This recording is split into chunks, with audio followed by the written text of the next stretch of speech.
조합제TV 시청자 여러분 안녕하십니까. 2020년 7월 8일 오전 11시 반입니다. 어제는 박정희 대통령의 위대한 역사 경부고속도로 준공 50주년이 되는 날에 즈음하여 박정희 대통령의 기념비적인 연설을 소개를 해드렸는데, 오늘은 박정희 대통령의 장녀 박재옥 씨가 돌아가셨다는 소식을 전하게 되었습니다.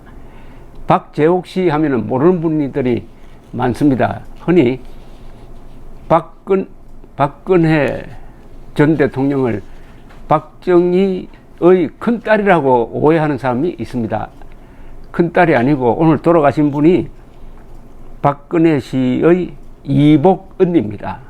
이복언니입니다. 그러니까 박정희 전 대통령의 첫째 부인의 딸이죠. 향년 83세였습니다.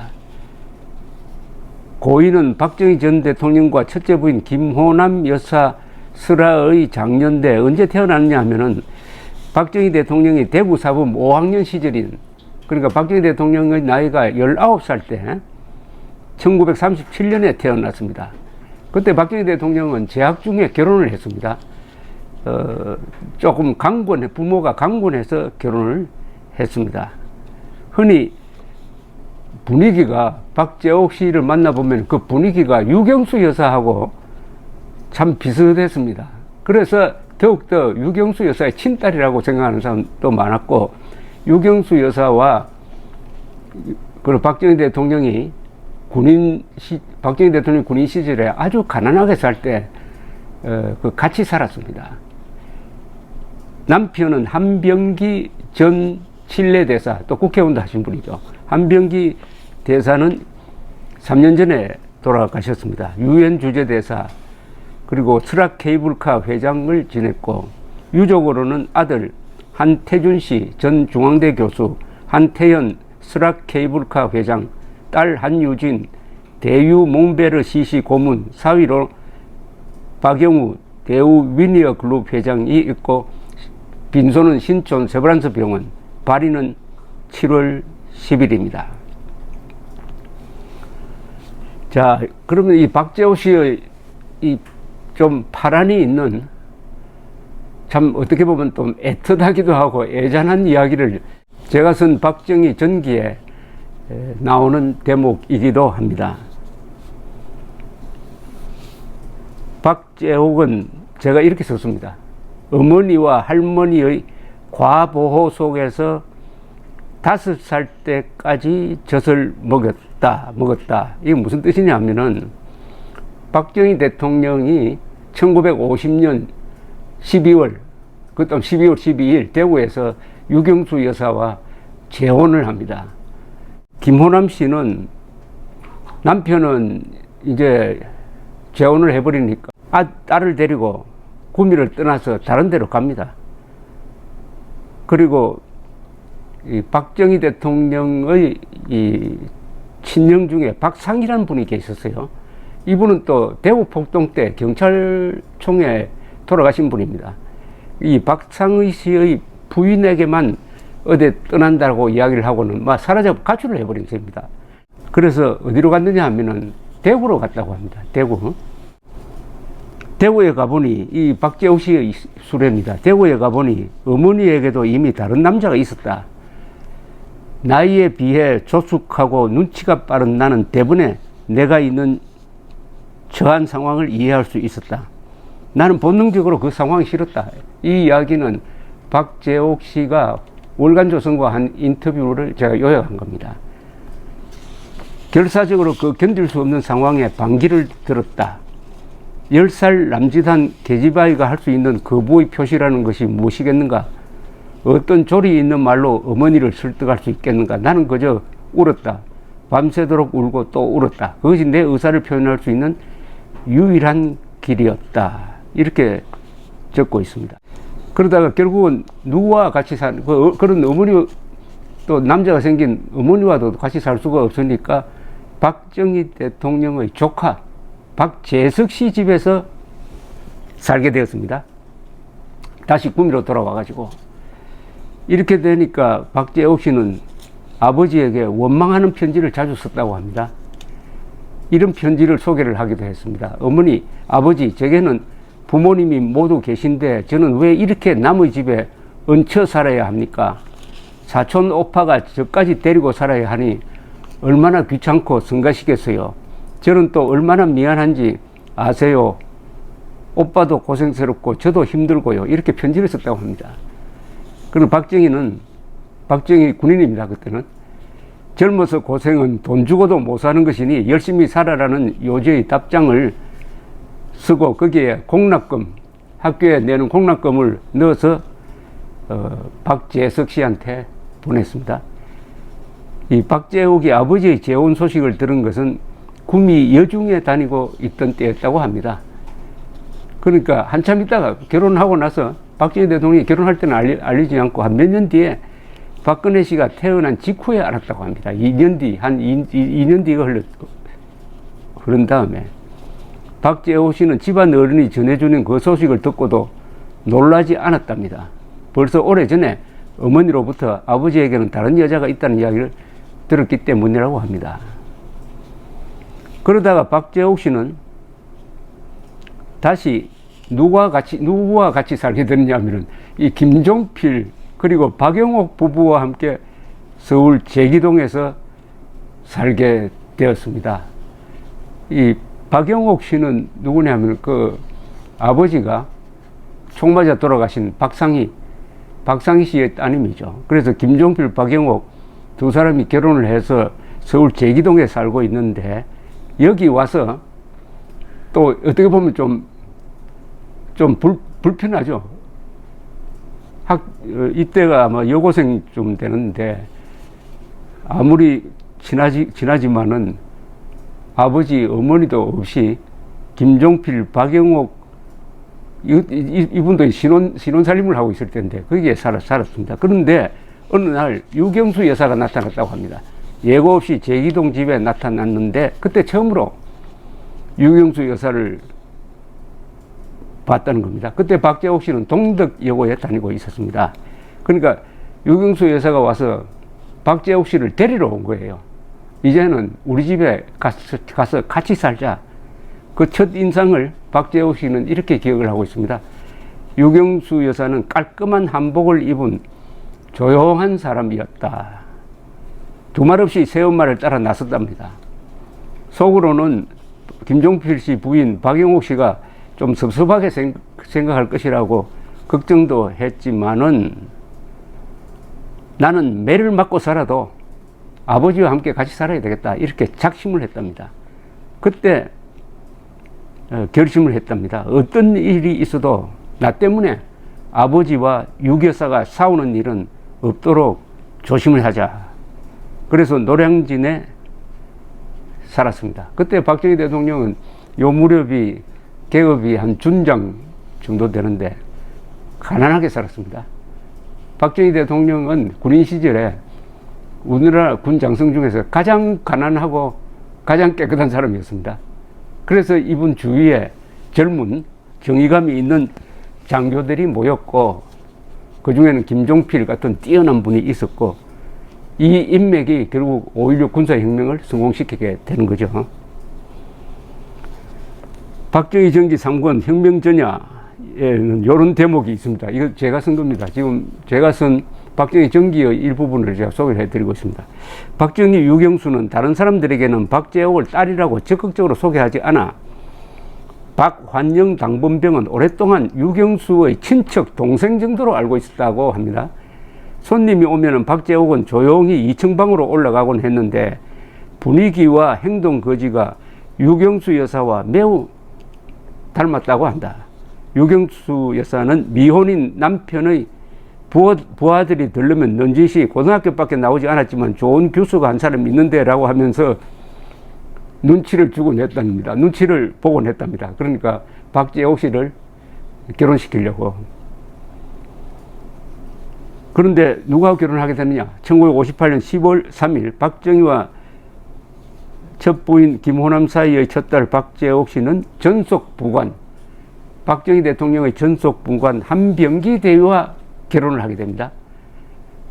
동원 예식장에 있었던 결혼식에서 주례는 박정희가 만주 군관학교 생도 시절부터 따랐던 원용덕 당시 헌병총사령관이었습니다. 박재호 씨의 기억에 의하면 아버지 박정희는 이날 기분이 좋아 보였지만 한편으로는 매우 착잡한 것 같았고 술을 많이 마셨다고 기억하고 있습니다. 박재옥 씨는 이부자리 한 채와 백금 반지 하나가 혼수품의 전부였다고 기억합니다. 결혼식 의상도 따로 짓지 않고 한복으로 때웠답니다. 한병기 장교는 이때 아마 대위쯤 됐을 겁니다. 한병기 장교는 반지도 구리 반지로 하자고 했다는군요. 그러니까 보석 반지를 만들면은 가난하니까 팔아버릴 가능성이 있으니까 구리로 하면은 팔지는 않겠지 해서. 그러나 이거는 박재옥 씨가 반대를 했답니다. 두 사람은 경주로 여행을 갔다고 합니다. 그때 박재옥 씨의 친모인 김호남 씨는 경주에 살고 있다는 이야기가 있어서 혹시 만날까 싶어서 연락은 되지 않지만 갔다고 합니다. 그런데 이 한병기 씨는 어떤 분이냐 하면 아주 이분은 재치가 있는 분입니다. 그리고 이 박정희 부관을 하지만은 박정희 대통령한테 할 말은 하는 사람이에요. 박정희 대통령은 그런 한병기 씨를 상당히 귀엽게 생각했습니다. 좀 부침성도 있고 애교도 있고 이런 분이죠. 그런데 5.16 군사혁명이 일어나고 나서 한병기 씨는 미국에 건너가서 뉴욕에서 살고 있었다고 합니다. 그런데 신문을 보니까 박정희 대통령이 잘못하는 것만 신문에 나오니까 화가 났다고 합니다. 그래서 비행기를 타고 서울로 돌아왔는데 그게 아마 1960년대 후반쯤 될 것 같습니다. 청와대에 들어가서 유경수 여사를 만났더니 이 한병기 씨를 손을 붙들고 막 울더랍니다. 운다는 게 뭐 여러 가지가 있죠. 남편이 욕을 너무 많이 먹는 데 대한 어떻게 뭐 억울함도 있을 것이고 남편을 둘러싼 이 아부배들에 대한 분노도 있을 것이고 그러니까 한병기 씨가 화가 나가지고 이 장인과 사위는 좀 사위 관계는 서먹한데 이 한병기 씨는 옛날부터 박정희 대통령 바로 옆에서 부관 역할을 해놓으니까 좀 스스럼 없이 대하는 사람이에요. 그 무서운 장인을. 그래서 청와대로 가서 집무실로 박차고 들어갔습니다. 그러니까 박 대통령은 놀라가지고 왜 왔으라고 쏘아 붙이듯 이야기를 했답니다. 그때 사위가 한다는 이야기가 정치를 이따위로 하시려면은 윤보선 씨한테 줘버리는 게 낫겠습니다 하니까 박 대통령이 이놈이 하면서 옆에 재떨이를 가지고 집어 던졌답니다. 피하기는 피했는데 와장창 하는 소리를 듣고 이우락 비서실장이 뛰어 들어왔고 박 대통령 고함을 치면서 나가라고 해서 한병기 씨가 나갔다 이런 이야기가 있습니다. 박 대통령이 돌아가실 때 이 한병기 씨는 캐나다 대사였습니다. 캐나다. 이분이 칠레 대사도 하고 캐나다 대사도 했습니다. 그런데 그때 바로 10월 27일이 되겠네요. 27일. 1979년 운명의 날 10월 26일 그 다음 날 10월 27일에는 어디에 있었느냐 하면은 남편과 함께 카리브해의 작은 섬나라 도미니카 공화국에 가 있었습니다. 왜냐하면 도미니카 공화국 대사를 겸직하고 있었습니다. 그날이 도미니카 공화국 독립기념일 행사가 있었습니다. 그런데 그때 이 한병기 씨는 돌아가서 장인을 만나고 싶었지만 귀국을 못하게 했다고 합니다. 뭐 여러 가지 뜻이 있었겠죠. 그건 박정희 뜻이 아니고 또 주변에서 그렇게 견제를 했을 가능성도 있습니다. 그래서 박재옥 씨는 아버지는 독재자라고 욕먹고 있는데 딸과 사위도 마음대로 독재자를 만날 수 없다니 이런 독재자가 세상에 어디 있느냐고 푸념을 했다는군요. 그래서 한병기 박재옥 부부가 도미니카 공화국에 도착해 보니 이 가난한 나라는 며칠 전에 덮친 허리케인 때문에 엉망이 되었답니다. 투숙한 호텔의 지붕도 날라가 없어지고 별이 총총 뜬 밤하늘을 바라보면서 잠을 청하는데 갑자기 주 캐나다 한국 대사관에서 급히 찾는다는 전갈이 왔습니다. 한국에서 큰일이 생긴 것 같다는 귀띔을 해주는 것이었습니다. 그때 박재옥 씨는 가슴이 철렁했다고 합니다. 예감이 있었기 때문인데 그 며칠 전에 박재옥 씨는 꿈속에서 아버지를 보았답니다. 박정희를 보았답니다. 그 꿈 이야기를 박재옥 씨가 자세히 털어놓았습니다. 그 꿈에는 박재옥 씨는 남편이 그 전에 대사로 근무했던 칠레에 가 있었다고 합니다. 무슨 큰 행사인지 피노체트 대통령도 나와 있었다고 합니다. 이 꿈 이야기입니다. 근데 이 피노체트 대통령은 박정희 대통령을 굉장히 존경하는 사람이었습니다. 그때 검은색 자동차가 건물 앞으로 미끄러져 들어왔습니다. 그 차에서 검은색 옷을 입은 아버지와 유경수 여사가 내리는 것이었습니다. 아버지가 다른 사람들과 차례로 인사를 나누다가 큰딸 박재옥 씨 앞을 그냥 지나가고 말았습니다. 피노체 대통령이 박 대통령을 붙들고 당신 딸이 여기 있다고 소개했는데도 아버지는 모른 체하고 그냥 휙 돌아서더랍니다. 이때 잠에서 깨어난 박재옥 씨는 식은 땀을 흘리며 가슴을 쓸어내렸다고 합니다. 검은색 그리고 웃지 않는 아버지 표정, 이게 무슨 나쁜 징조가 아닐까 라고 생각했다는 것입니다. 근데 이런 꿈을 한 번 더 꿨답니다. 이 꿈에는 박 대통령이 나타났는데 뭔가에 쫓기기라도 하듯이 허둥지둥 무엇을 찾고 있었다고 합니다. 나는 가야 하는데 빨리 가야 돼. 9시까지는 가야 돼. 그런데 이게 어디 있나 하라고 뭘 찾더랍니다. 그런데 아버지 박정희는 열쇠를 찾고 있는 것 같았다고 합니다.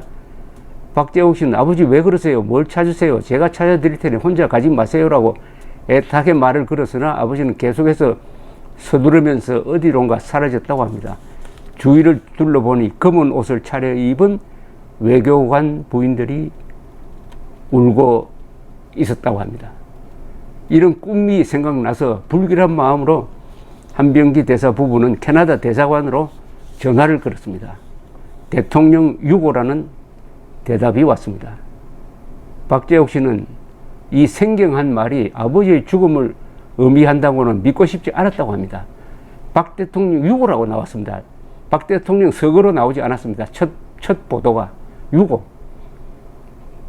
유고란 말이 그때 우리나라 사람들 귀에 딱 박혔습니다. 유고. 그래서 제가 11.6 사건을 쓴 책, 1987년에 나온 책 제목을 제가 유고라고 했습니다.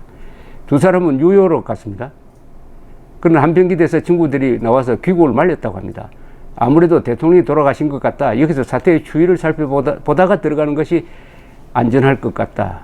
그래서 바로 도쿄행 비행기로 갈아탔는데 박재옥 씨는 유고의 의미가 납치나 부상이 아닐까 하고 일말의 희망을 걸었는데 도쿄에서 마중 나온 주일 한국대사관의 이원홍 공사, 그 뒤에 KBS 사장을 지내신 분입니다. 공사가 대통령 서거를 전해주었다는 것이 박재옥 씨의 회고담입니다.